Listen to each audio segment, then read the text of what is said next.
সুপ্রিয় পঞ্চম শ্রেণীর শিক্ষার্থীবৃন্দ, আশা করি তোমরা ভালো আছো। যে যেখান থেকে আজকের এই ভিডিওটি দেখছো সবাইকে স্বাগত জানাচ্ছি।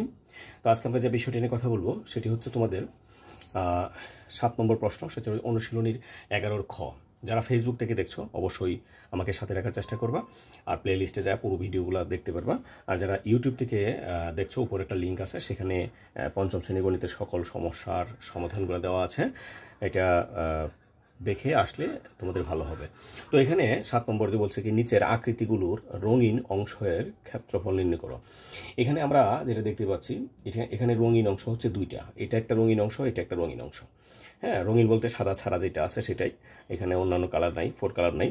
তো এখানে এটা একটা হচ্ছে একটা ত্রিভুজ, এটা একটা ত্রিভুজ। আমরা যখন এই দুইটা ত্রিভুজের ক্ষেত্রফল বের করে একসাথে গুণ করব, তখনই কিন্তু আমাদের ইয়েটা বের হয়ে যাবে, মানে এই রঙিন অংশের ক্ষেত্রফলটা বের হবে। এখানেও একই রকম, এটা একটা ত্রিভুজ, এটা একটা ত্রিভুজ। এখানেও কিন্তু শুধু একটা ত্রিভুজ রয়েছে, এখানে আবার দুইটি ত্রিভুজ রয়েছে। তো এই দুইটি ত্রিভুজ আমরা এটা এখনই বের করব। এটা একটু কমপ্লিকেটলি হবে তোমাদের জন্য, আমি আশা করি সহজ করে দেব। আমরা এক নম্বরে যদি আমরা দেখি, এখানে দুইটি ত্রিভুজ রয়েছে, এটা একটা ত্রিভুজ, এটা একটা ত্রিভুজ। তো এখানে যেহেতু সমকোণ চিহ্ন রয়েছে, এটাকে আমরা ধরবো উচ্চতা, এটাকে ধরবো আমরা ভূমি, অথবা এটাকে ভূমি ধরতে পারো, এটাকে উচ্চতা ধরতে পারো, একই ক্ষেত্রফল হবে। আবার এখানে যেটা আছে, এখানে যেটা আছে আমরা যেটা দেখতে পাই, এখানে একটা, এখন এখানে কিন্তু কোনো মাপ নাই, মাপ দেওয়া আছে, মাপ নাই। যেহেতু মাপ নাই, আমরা তাহলে কি করতে পারি? আমরা এই একটা ত্রিভুজ, আমরা এই যে এটা পুরোটা, এটা কিন্তু একটা আয়ত, তাই না? এটা একটা আয়ত আকার আছে, একদম পুরোটা একটা আয়ত।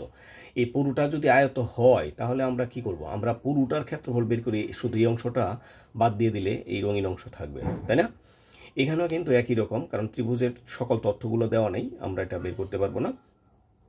আমরা কি করব? এই রঙিন ছাড়া, মানে সাদা যে ত্রিভুজটা আছে, এই ত্রিভুজটা আর টোটালটা বের করে এটা একটা কিন্তু সামান্তরিক ক্ষেত্রফলের সূত্র আমরা জানি। এই ক্ষেত্রেও কিন্তু সেম কাহিনী, একই। হ্যাঁ, এটা একটা ত্রিভুজের ক্ষেত্রফল, ত্রিভুজের ভিতরে আবার এই অংশটুকু আছে সাদা কালো, আমরা এটাকে বাদ দিয়ে দিব। এটা যেহেতু ভূমি আছে, আবার এই যে উচ্চতা আমরা এখান থেকে আমরা পেয়েছি 5 সেন্টিমিটার, এখানে আমরা পুরোটা থেকে বের করে এটা বাদ দিয়ে দিব। এখানে কিন্তু একই রকম, ঠিক আছে? মানে পুরো একটা ত্রিভুজ, এই ত্রিভুজের উচ্চতা এতটুকু, আর এখানে উচ্চতা কিন্তু এতটুকু। তাহলে এই পুরো ত্রিভুজের ক্ষেত্রফল থেকে এই ত্রিভুজটা বাদ দিলে রঙিন অংশ থাকবে। ক্লিয়ার বিষয়গুলো? তো আমরা 1 নম্বরে যেটা আছে আমরা দেখি, 7 নম্বরের 1 নম্বরে আমরা লিখবো একটা, এই যে আয়তটা, হ্যাঁ, আয়তক্ষেত্রের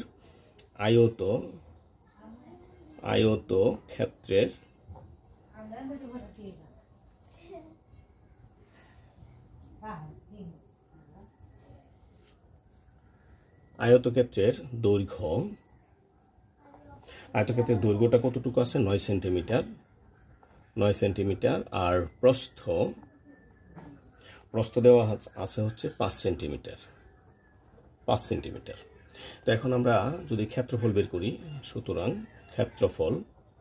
ক্ষেত্রফল কি হবে? দৈর্ঘ্য গুণ প্রস্থ, দৈর্ঘ্য গুণ হচ্ছে প্রস্থ। আমরা এখানে লিখব কি? বর্গ সেন্টিমিটার।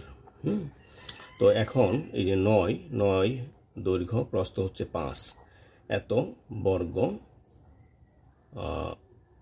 সেন্টিমিটার। তো এটা কত হবে? 5 নং 45 বর্গ সেন্টিমিটার হবে।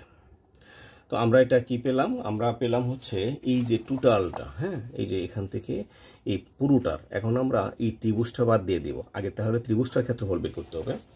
তাহলে ত্রিভুজটার এই যে এখান থেকে এখান যেটা, এটাও এইটুকু 5 সেন্টিমিটার, আর ভূমি আছে 9 সেন্টিমিটার। তাহলে আমরা লিখব ত্রিভুজের ভূমি কতটুকু আছে? 9 সেন্টিমিটার। আর উচ্চতা আছে হচ্ছে 5 সেন্টিমিটার। সুতরাং ক্ষেত্রফল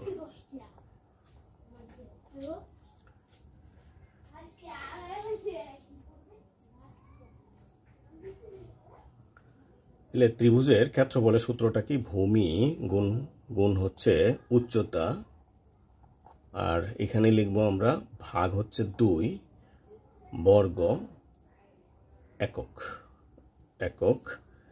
এখানে ভূমি কত আছে? ভূমি হচ্ছে 9, আর উচ্চতা হচ্ছে 5, ভাগ হচ্ছে 2, এখানে লিখব বর্গ, একক হচ্ছে সেন্টিমিটার।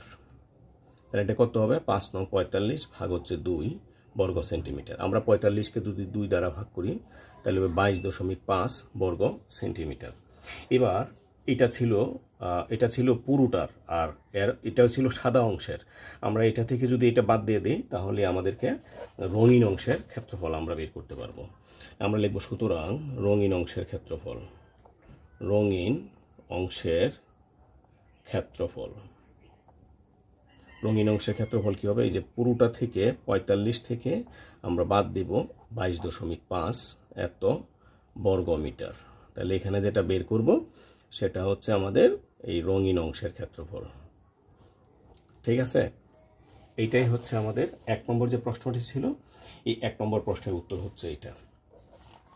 আমরা এখন 2 নম্বর যে প্রশ্নটি আছে 2 নম্বর প্রশ্নে যাই। 2 নম্বর প্রশ্নে কিন্তু এটা সামান্তরিক দেওয়া আছে, তাই না? তাহলে সামান্তরিকের ভূমি দেওয়া আছে, ভূমি হচ্ছে 8 সেন্টিমিটার, আর উচ্চতাও দেওয়া আছে, উচ্চতা বলছে 8 সেন্টিমিটার। তাহলে আমরা কি সামান্তরিকের ক্ষেত্রফলটা বের করব। তারপর ত্রিভুজ, এই যে সাদা যে ত্রিভুজটা আছে এটারও কিন্তু ভূমি হচ্ছে 8 সেন্টিমিটার। হ্যাঁ, ভূমি 8 সেন্টিমিটার, আর এই উচ্চতাটাও কিন্তু 8 সেন্টিমিটার। তাহলে আমরা এটার মতোই আমরা সামান্তরিকের ক্ষেত্রফলটা বের করব। সামান্তরিকের ক্ষেত্রফলটা বের করার পর এখান থেকে ত্রিভুজের ক্ষেত্রফলটা আমরা বাদ দিয়ে দিব। বাদ দিলে যা হবে সেটাই হবে এই রঙিন অংশের ক্ষেত্রফল। প্রিয় শিক্ষার্থী, আশা করি তোমরা এটা পারবা। আমি 4 নম্বরটা দেখাচ্ছি, তার 4 নম্বরটা দেখালে তোমরা 3 নম্বরটা পারবা। এই দুইটা তোমাদের বাড়ির কাজ থাকবে। তোমরা কতটুকু করতে পেরেছ বা কতটুকু পারো নাই সেটা অবশ্যই আমাকে জানাবা। তো আমরা এটা যদি আমরা বের করি, এর আগে আমি এটা বলে নিচ্ছি এটা আমরা কিভাবে বের করব। এটা হচ্ছে পুরোটা একটা ত্রিভুজ, এই পুরো ত্রিভুজের ক্ষেত্রফলটা বের করব আমরা যেভাবে এটা আয়তের ক্ষেত্রফলটা বের করেছিলাম। তারপর এইটার ক্ষেত্রফল বের করবা, বের করার পর পুরোটা থেকে এটা বাদ দিয়ে দিবা। তো আমরা এই অংশটুকু দেখি। এটা আগে আমরা প্রথম একটা ত্রিভুজ আছে, প্রথম একটা বড় ত্রিভুজ আছে, তাই না? তাহলে আমরা লিখবো এখানে, এটা কিন্তু আমি 4 নম্বরটা করতেছি। হ্যাঁ, আমরা লিখবো এখানে বড় ত্রিভুজের ভূমি। বড় ত্রিভুজের ভূমি, ভূমি হচ্ছে এখানে মোট 10 সেন্টিমিটার। 10 সেন্টিমিটার। আর উচ্চতা হচ্ছে এখানে 5 আর 2 7 সেন্টিমিটার। তাহলে আমরা লিখব সুতরাং ক্ষেত্রফল কি হবে? ভূমি গুণ হচ্ছে উচ্চতা আর ভাগ হচ্ছে 2, এখানে লিখবো আমরা বর্গ, তারপর লিখব একক। ভূমি আছে কতটুকু? 10, উচ্চতা আছে 7, ভাগ হচ্ছে 2, এখানে লিখব বর্গ একক। 7 10 70, ভাগ হচ্ছে 2। সরি, এখানে বর্গ একক হবে না, এখানে একক আমরা পেয়ে গেছি। হ্যাঁ, না পেলে আমরা এটা লিখব, এটা হবে সেন্টিমিটার। 70কে ভাগ করলে এটা হবে 35 বর্গ সেন্টিমিটার। এবার আমরা ছোট যেটি আছে ছোটটির ক্ষেত্রফল বের করব। ছোট ত্রিভুজের ক্ষেত্রফল, সরি ত্রিভুজের ভূমি। এই যে ছোট ত্রিভুজ, এটার ভূমি কিন্তু এটা যেটা ছিল 6 আর 4 10ই, এটা উচ্চতা হচ্ছে 2। তাহলে আমরা লিখবো এখানে ভূমি হচ্ছে 10 সেন্টিমিটার আর উচ্চতা হচ্ছে 2 সেন্টিমিটার।